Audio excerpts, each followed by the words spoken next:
Well, we did it. We are we are doing so well. 3,400, and I'm gonna make another Rugrats video. And here we go. I'm gonna talk about the original documents for the show.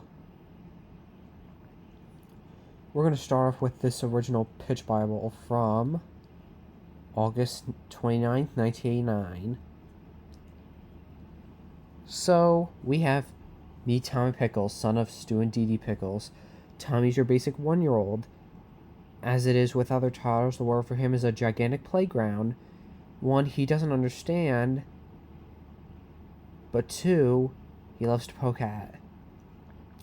Like other 1-year-olds, he has a flair for drawing on walls. He loves to spit food all over the carpet, push buttons, father stereo and speakers. He sees milk not so much to drink, but decorating people decorate his furniture with. His favorite sound is the class. Okay, yeah, I see differences. We don't really see the stereo that much, nor do we see actively spilling on the carpet. That would be mostly Dill stuff. As parrots everywhere, Tommy's think of him but a controllable whirlwind. But to his fellow Rugrats, Tommy Pickles is a hero. The toddlers in Tommy's neighborhood know that his behavior, though it seems like unintentional, blissful, childish recklessness to adults, is in fact premeditated mischief. In Tommy's world, you see 1-year-olds can talk, either because they don't want to or because the adults aren't really paying attention. Tommy and his fellow toddlers speak only when no grown-ups are around. Well, this is different. In the real show, adults can't understand them. It's just a new version of that. This version is a little bit too cliche. Although, as they wobble through life on his legs, not used to walking, as they poke, kick, and pull life all around them, Tommy's Rugrats pals will show us the world that exists below our knees. It's a world where things or events that are mundane for grown-ups turn out to be great comic adventures.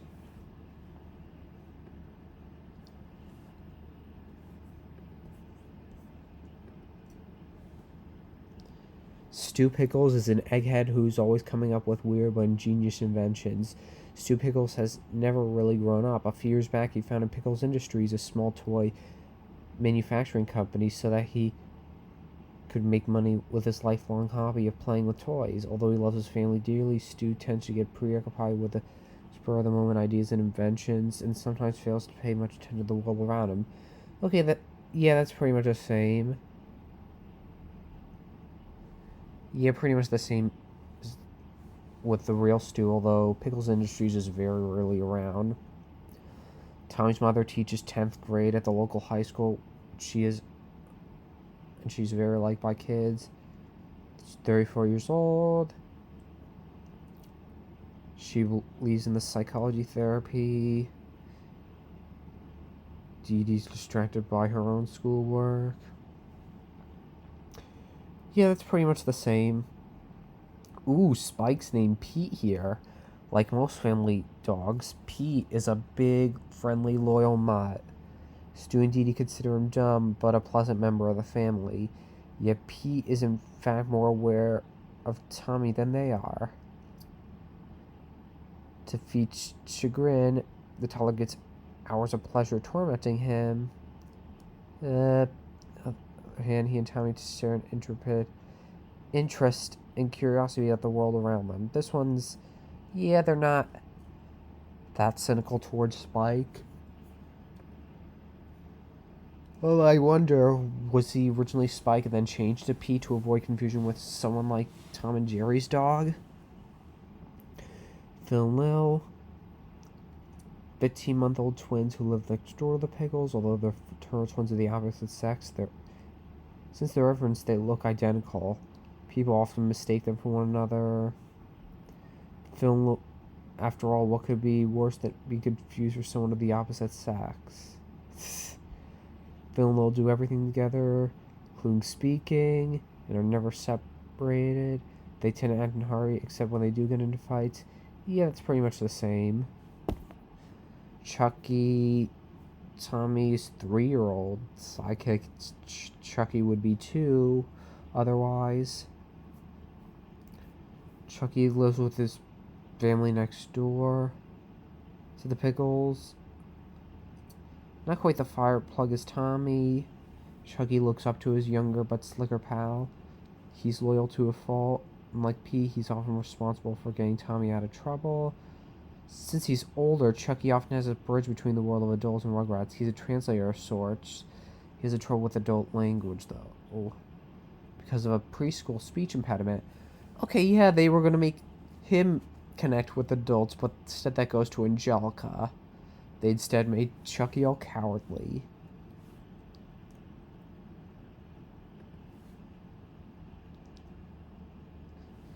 Okay, we got Stu Pickles Sr., which would be later named Lou. Cantankerous Midwestern widower who lives with the family. Okay, that stays the same.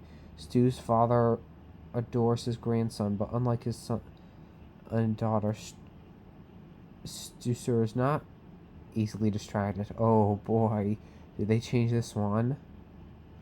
Despite his failing vision and hearing, Stu Sr. watches over Tommy like a hawk when both the parents are away. Oh my god. Knowing he can't get away with murder when Grandpa's on the prowl, Tommy respects and loves the old man. But figuring what Grandpa doesn't know won't hurt him, Tommy's not above cajoling the old man in a mesmerizing television marathon, sneaking out of the room during a particularly exciting moment of jeopardy. Nor does he hesitate to hide all the old man's hearing aid, thus creating a momentary diversion of escape. Other times, Grandpa loosens up and takes Tommy on adult-sanctioned adventures. Trips to the supermarket run Tommy's favorite. Remember that episode? Boris and Minka, Tommy's maternal grandparents from the old country. They live on the bottom floor of an old duplex not too far from Tommy's home. Okay, they changed that significantly as well. When the Pickles visit him, the two immediately start kissing the baby and lavishing him with undecipherable Eastern European terms of endearment. Oh yeah, all the Jewish Yiddish slang. It's a what confusing affair that Tommy dreads. Immediately afterward, Boris and Minka fall into arguing, and sometimes language that no one understands. When the argument's in English, Dee Dee often joins in, often leaving Tommy and Stu to suffer silently. But inevitably, the arguments end. Everyone sits down to eat as if they've been quietly discussing the weather. Strange and salted fish and other culinary oddities that Boris devours like a bear going into a trout, as Stu immediately loses his appetite over. But then Mika takes his fasting as an insult, as Stu finds himself eating anyway. Of course, none of this means anything to Tommy. He simply waits for the adults to get sufficiently distracted. Yeah, this concept seems a bit too adult for the show right now. They just kept the Jewish humor there. They had occasional arguments, but instead they were just mostly attributed to both grandfathers at each other. And that's the end of that. Now let's try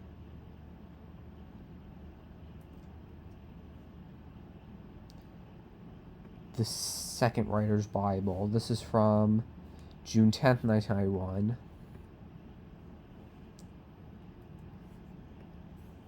Okay, this is when they have more stuff. Rugrats is the show from the perspective of babies. Tommy's the main character. In normal everyday life of the adults, the Rugrats just act as realistic little babies, crawling around, getting in trouble. But we love that they can talk to each other. That's how we are connected into them. Tommy's Rugrat pals will show us that the world exists below our knees. A world where things or events could seem mundane turn out to be grand comic adventures. Rugrats is for kids 6 to 12. It will air on Nickelodeon's at 10:30 a.m. Sunday mornings. That turned out to be true, as well as 7:30 p.m. on weekend evenings. Therefore, although kids are the primary target audience, Rugrats should appeal to adults as well, and that's how we see it in the earlier material. Rugrats aims to be sophisticated on how it's not talking down to children, but soon as they are intelligent and discriminating. And given how they worked on The Simpsons as well, they were able to have that contemporary style. Rugrats is the story of life from a toddler's point of view, and this is the key to the show's unique nature.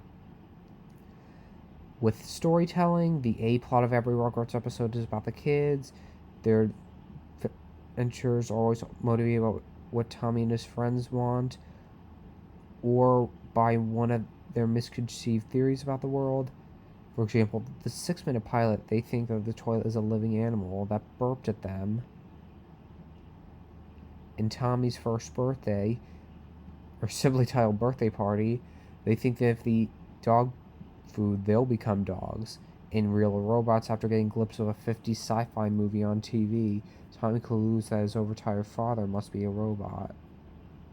Obviously, the best way to think these motivational drives is to ask yourself, if you were a 1-year-old, what would you think? And misconstrue the meanings of everyday objects and events. Best episodes have often been the point of a writer recalling the events of their own childhood, observing the actions of children.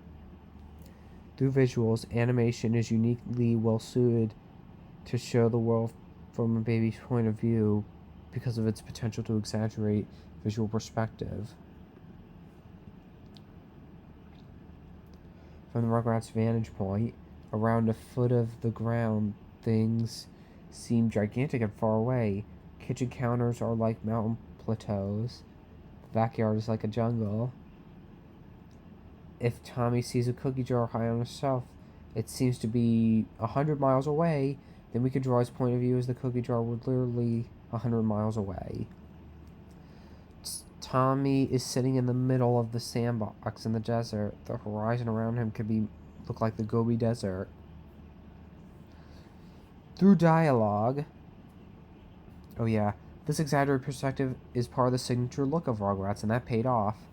Through dialogue, because the Rugrats can talk to each other, dialogue may be the most important tool in presenting the baby's point of view.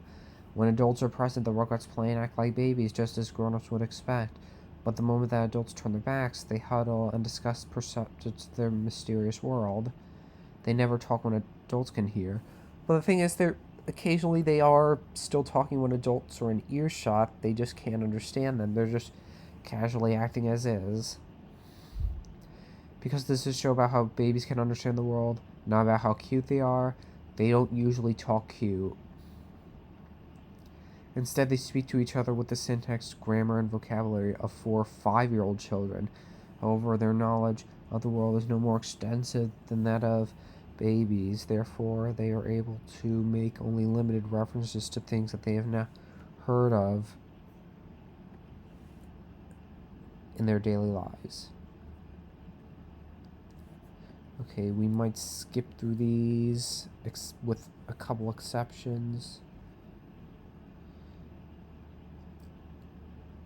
Since they will be animated as realistic babies, they should do things that real babies would do. Cry and scream, pull on earrings, turn on the light switch on and off, so it drives their parents nuts. Oh, this is not a Disney or Warner Brothers cartoon, so they're going to really emphasize realism.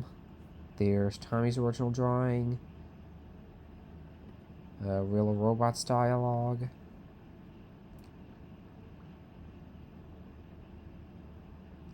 Yep, they made Chucky, they made him too, they made him all cowardly.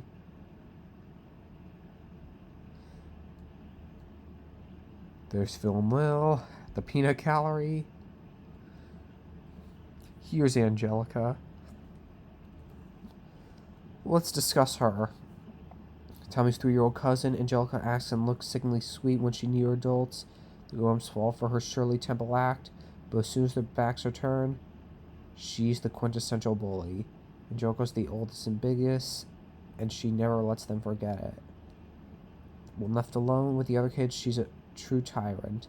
She loves using her physical and mental maturity to boss around the little babies. Arrogant and self-centered, Angelica has to come to believe her own press, buying into all the perfect child hype that her father heaps onto the other adults. She knows that she's the cutest girl ever born, best singer, most talented dancer, and she takes advantage of every opportunity for adoring public. In many Rugrats episodes, Angelica's actions... she takes renditions of classic songs that she learned in preschools and totally gets them wrong. Yeah, she's not explicitly in preschool in the original show, but that comes much later. Sadly, they should have shown her in preschool in the earlier show. Angelica's actions motivate the plot in many Rugrats episodes. She creates a lot of problems that Tommy and the others have to overcome. Like, she was the one who had to kick Tommy's ball over the fence. And the trial, she broke Tommy's lamp. Because she's older, she has a bit more understanding of the world of adults. However, even though she thinks she knows everything, she could badly misunderstand adult references as well. Like, the jury is called the jerky by her, and the judge is called the fudge by her. Alright, now let's move on to the others. Although the children are the main focus of Rugrats, adults play an important part of every episode, often providing the divergent obstacle for the Rugrats goals as the B-plot of every story. From the Rugrats' point of view, the adults are mysterious, wandering, funny people who spend their time doing things that the kids don't understand. Adults have different agendas of those of the Rugrats. Although they're loving and kind to their children, they always underestimate their ability to understand it. Episodes containing an adult B-plot.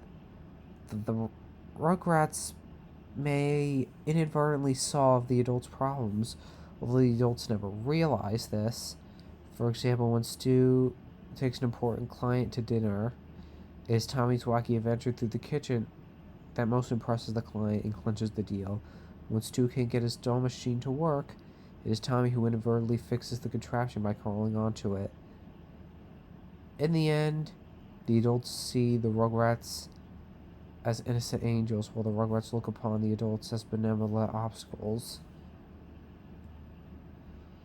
Stu and Dee Dee. I'll just briefly show you what the dialogue is.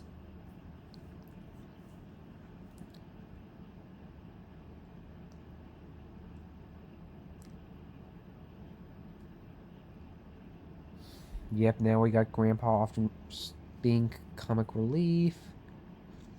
He calls him Scout. He talks about his old days commonly. 15-foot ways. Running gag.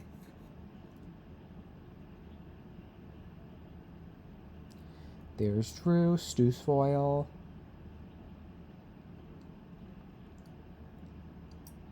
They have vastly different personalities. Stu have fought with each other when they were babies.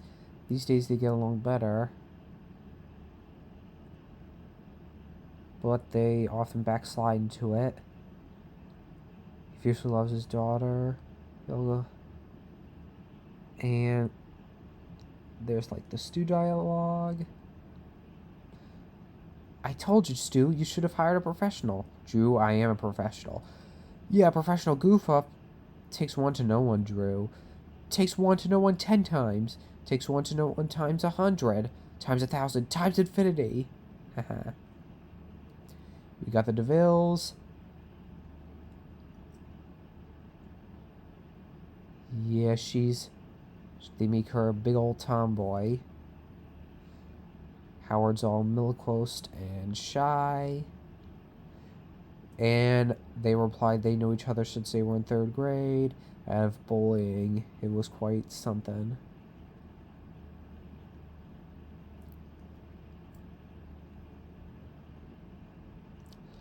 Now we got Boris and Minka.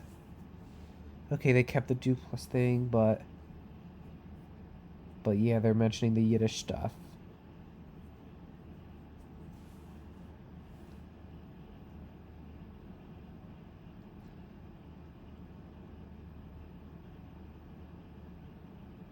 And there's Spike.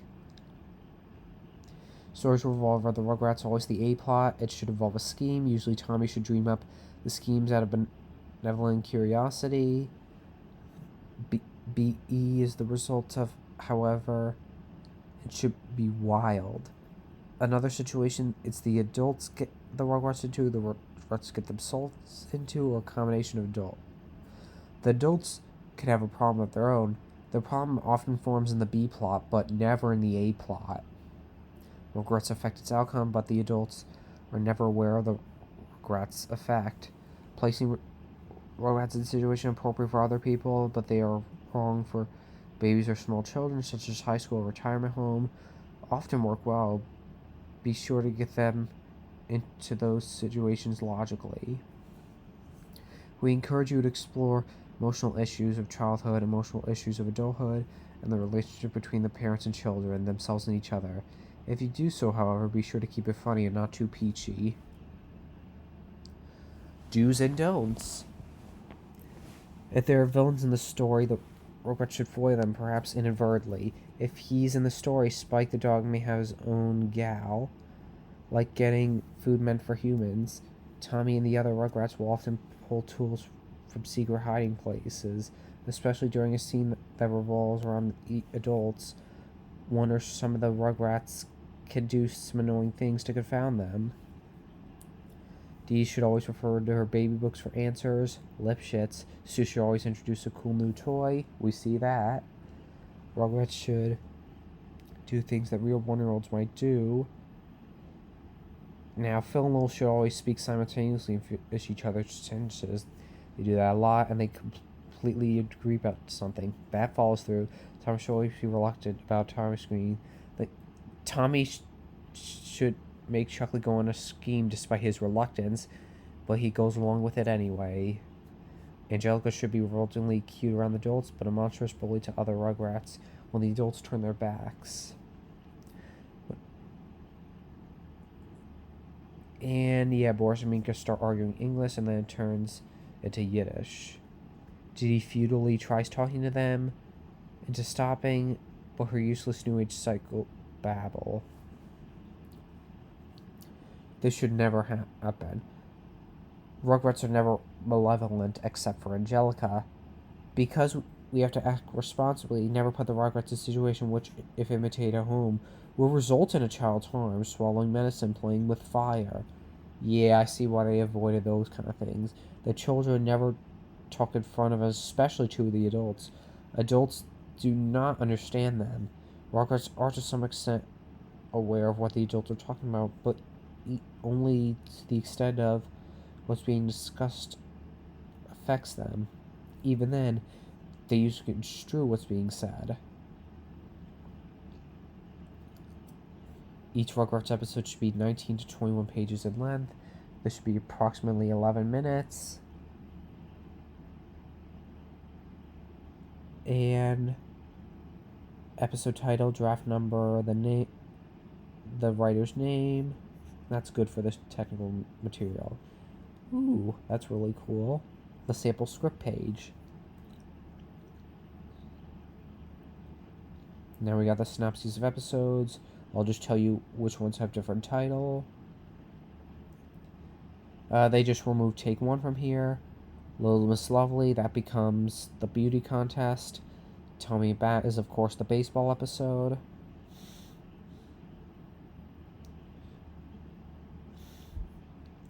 Round Mean, they turn green. That's the Candy Bar Creep. Oh, wait. Sorry, Candy Bar Creep Show's down here. This is the incident at aisle 7. The grocery store episode.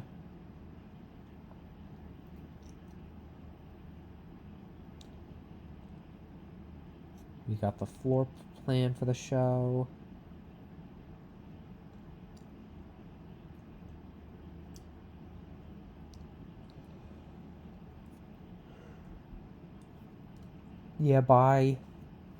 By this mid 991, they were given a second season. Yo-Ho-Ho and the Bottled Milk would be Sandho. Okay, it seems that a bunch of these were originally written out of order. Chucky and the Potty goes with Together at Last, and Big House goes with The Shot. Maximum Golf would later become Ice Cream Mountain.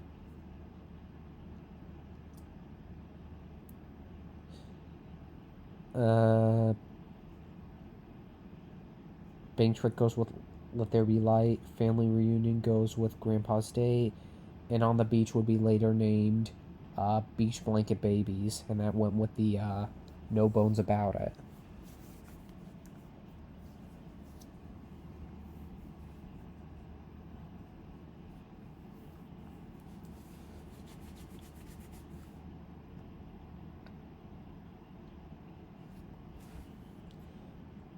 Beauty and the Beast. This was later called The Dog Groomer. Ooh, Gossip. This is one that did not happen. Inspired by a Geraldo-style talk show, Angelica decides to sow discontent among the Rugrats by spreading gossip. She treats them all against each other until they finally catch on to her tricks. After a game of charades, what the big people do? Yeah, that's the end of that. 25 episodes were written by this time, so that's good. Yep. Let's think. All Grown Ups Toolkit. Let's take a look at this. Rugrats 10 years later. They're dealing with generic teen issues, and that's why it was all negatively received. Now let's just see Tommy's preteen talk. If that's what being 11's all about, I'm clinging to 10 till I'm 40. Something brilliant will come. First one with a brain freeze wins. I'd say nice outfit, but that's a degree of lying. Go! Chucky's overcompensating for his cowardly ways. She's the pretty smartest, funniest girl in school. I'm gonna be visible, easy to see, big print finster. Does my image scream dork? Today I'm taking a stand for coordinately challenged kids all over the world. Oh wow, this is so bland and dated.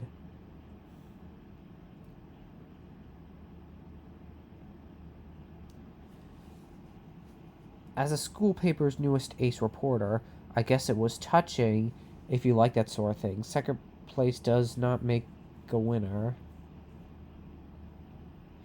Hold on there, sister. Trust me, I know evil when I see it.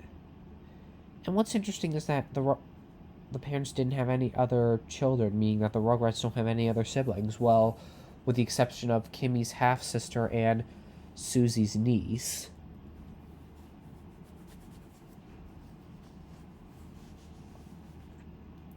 Deal, they actually gave him personality. He's a true original, wandering around school with dentures hanging from his stocking cap, taking part in Guess the Smell activities, even volunteering to be Phil's twin when Lil searched her independence.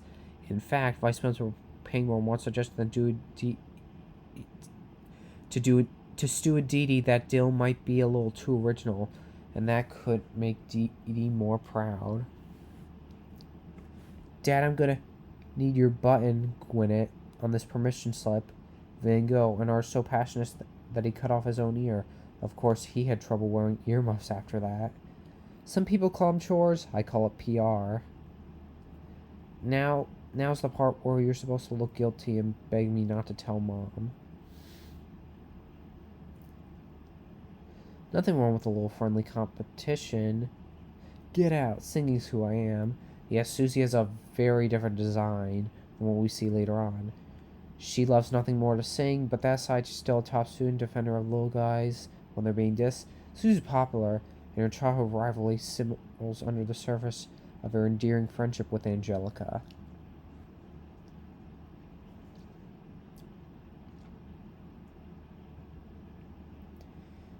Yeah, you totally rock for like around here. So what are you saying? I'm immature? You're accident prone? That's fun to watch. Just because it was Molly doesn't mean it was bad. Step back. I think his hormones just kicked in. Did Sean just acknowledge your resistance? Let's hit it. Hey, I could say he's a jerk or slob or gross, but you guys can't.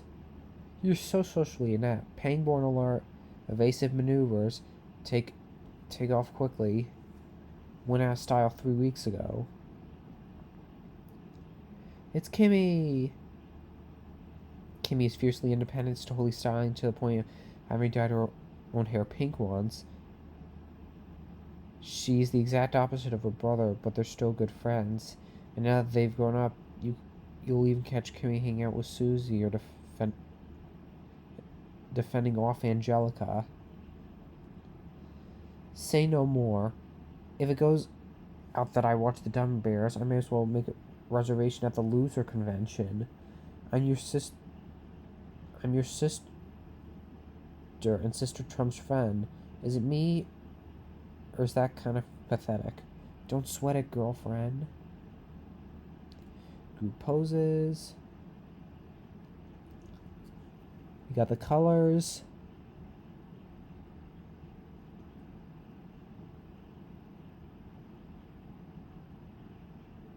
Well, they denoted everything.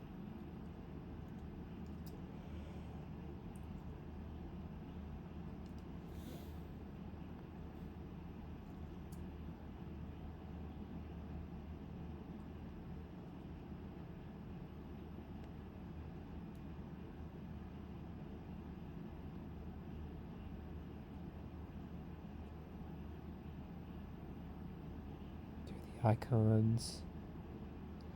Very cool to see. Yeah, they had the broad backgrounds, the houses, the hallways, the Java Lava, the arcade, the school, the 2002 logo. This is the 2003 logo.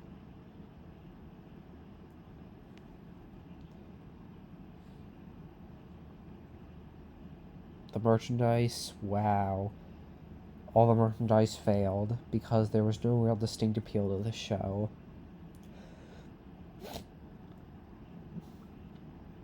All Grown Up isn't just a show, it's an attitude, and one that should come shining through when you're creating products around the show. If look comes at you, it doesn't lay flat. Shapes and forms break the space. They're not contained. Designs are off center, smack dab in the middle, with offset strokes and thin and thick outlines. So when you're thinking about all grown up goodies and promo materials, get this. Iconic attitude, contemporary. Iconic kids and simple just go together, so let them add some spice to your designs as graphic elements that give your products and packages a more stylized and sophisticated feel. You could use icons as holding shapes for copy on boxes, as integral parts of designs like watches. Put them on the watch band. Attitude, products and promotional stuff. All grown up should say it with attitude. In your face graphics. Ugh, the same lingo that everyone uses. Oh man.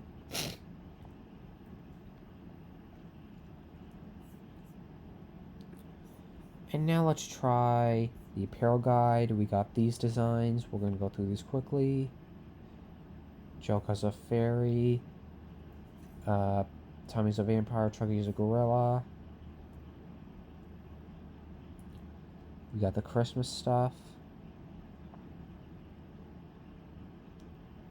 And the winter.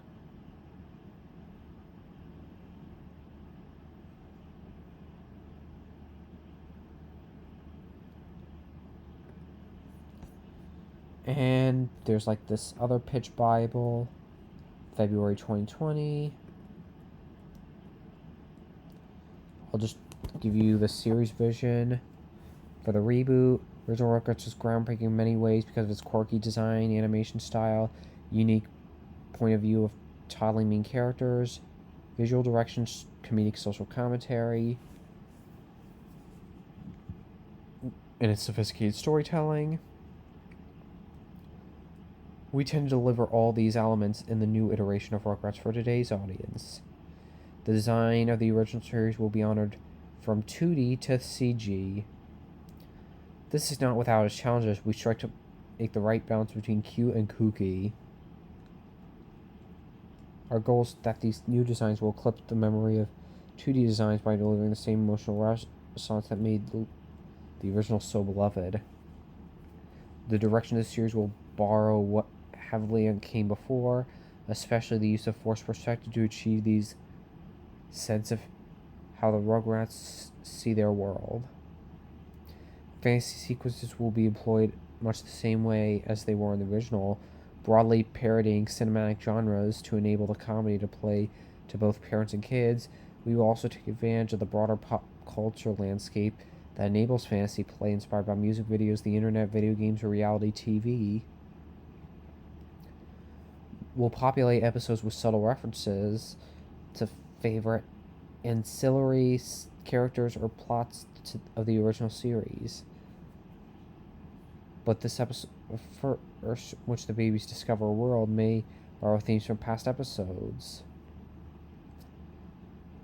Our new Rugrats are raised by millennial parents who share a bond, no less. The adults will continue to provide fodder on commentary for parenting. This is a generation who value long-term friendships and want to have close, confident childhood.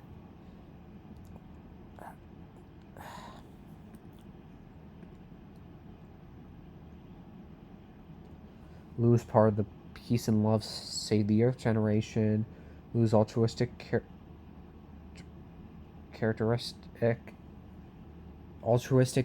and easily distracted, but will give great commentary on modern independence of technology, from everything from dating, running appliances, to answering trivial questions.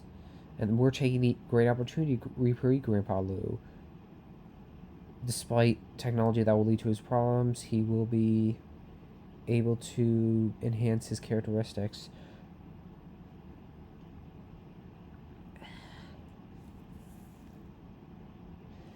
Film Lil are 18-month twins instead of 15-month. Angelica's 3.5. Susie will be younger in the original series. She'll be a peer to Chucky, but she will be an early reader.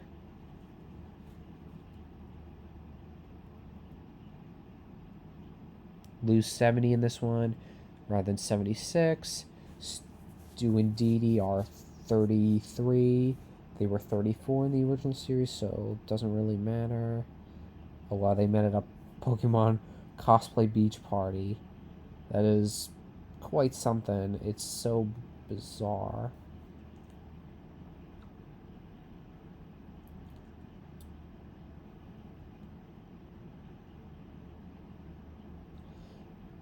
Dee Dee and Betty met at college. They're like sister. Betty's the single lesbian who came out to Dee Dee over coffee back in freshman year. Woohoo! Progressiveness!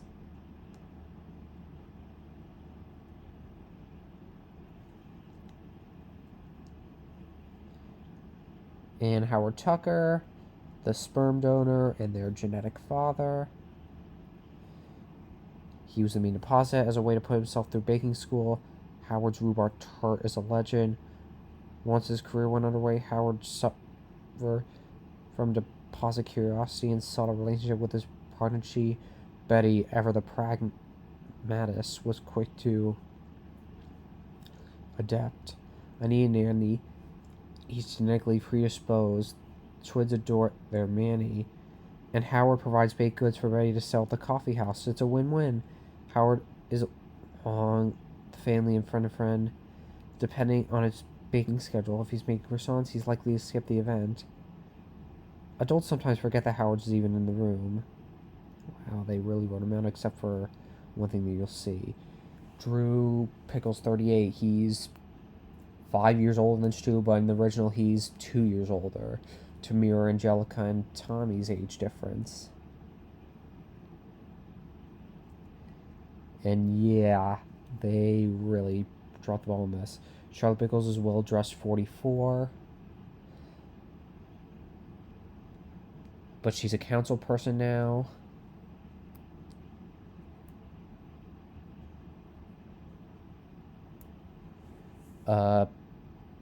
But then they change her age down to 40.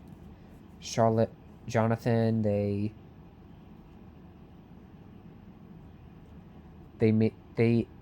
up his age a little bit more. He's about the same age as Stu.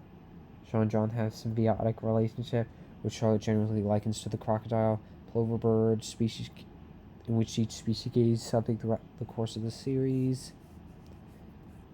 He's always the butt of the joke to Charlotte, but that's okay. Chaz, they make him the same age as Stu, because in the original series, Drew and Chaz were students at grade school. They actually give it, instead of Beer Cat, he's now part of the orchestra. And they keep Boris and Minka's Jewish nature. They changed Randy's occupation to, while they kept Lucy's doctorate, they changed Randy from Dummy Bear writer to high school science teacher. And you know what? I really like that change. Got locations.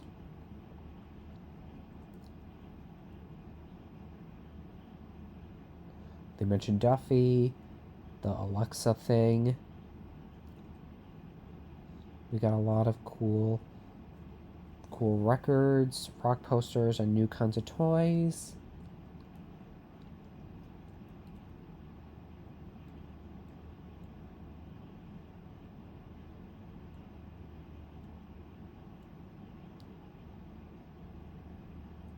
Mayor's Mansion.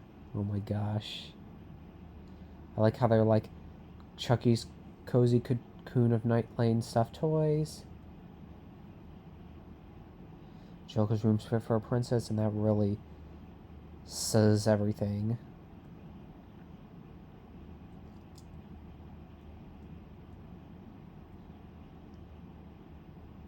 Yeah, that condo complex, all that.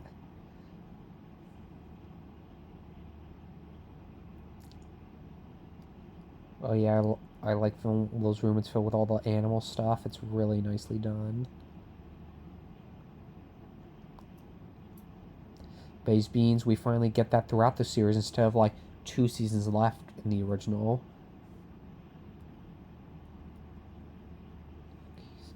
I really like how it's a commonplace. We got this.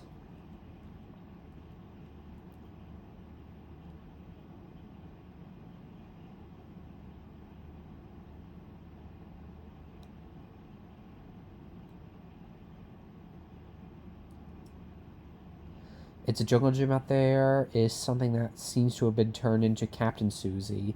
Susie must face one of her only fears as she guides them through the Amazon while Grandpa Lou enters in a drum circle. They changed it to like Grandpa Lou doing yoga with his friends, and Susie just facing fears in outer space.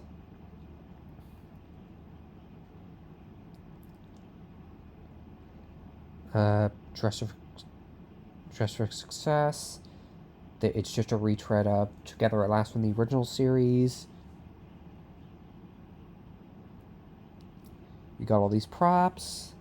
Stu Driver, that's pretty cute because it's Stu gave it to him. We got the Cynthia card. Good to see that again.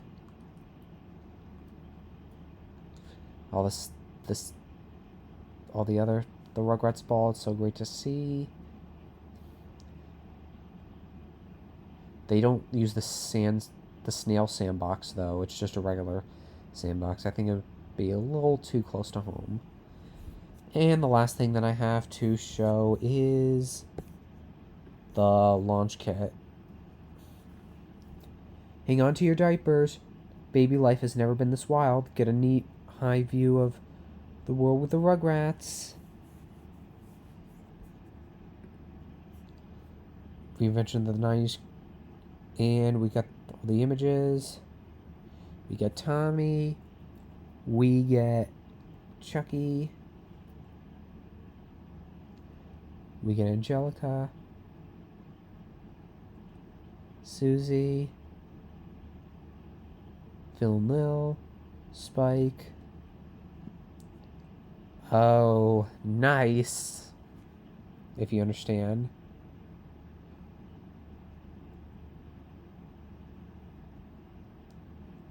Stu and Dee Dee, they officially changed their age to Ty at 33. Yeah, they therefore made Betty the same age. They mentioned teenage niece Gabby, Tia Esperanza, both nearby, so the Las Posadas celebration. You got Chaz. Main difference. Yeah, they completely changed Lou's attire. They changed Chaz's sweater, the suspenders and shirt to a sweater vest. Charlotte, she now wears pants, has a smartphone. Drew, oh man, they omitted his vest, and sometimes give him a tie as well.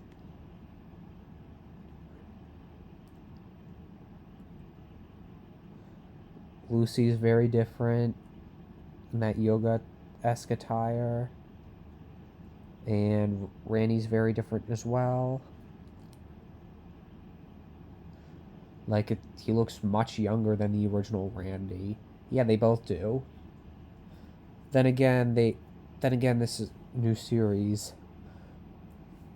Buster and Edwin are now her cousins. Yeah, Boris and Morris get a huge overhaul. But thank God they keep the Jewish aesthetic. Got the rebranded logos. And there we go. Playground. Okay. Betty's Beans, the house, the interior, the playground, and all those stock arts. So yeah, I hope you had fun revisiting this. It was quite something to see. Huh. They had the heights difference. That's hilarious. Stock art of the barbecue. Stock art of the inside.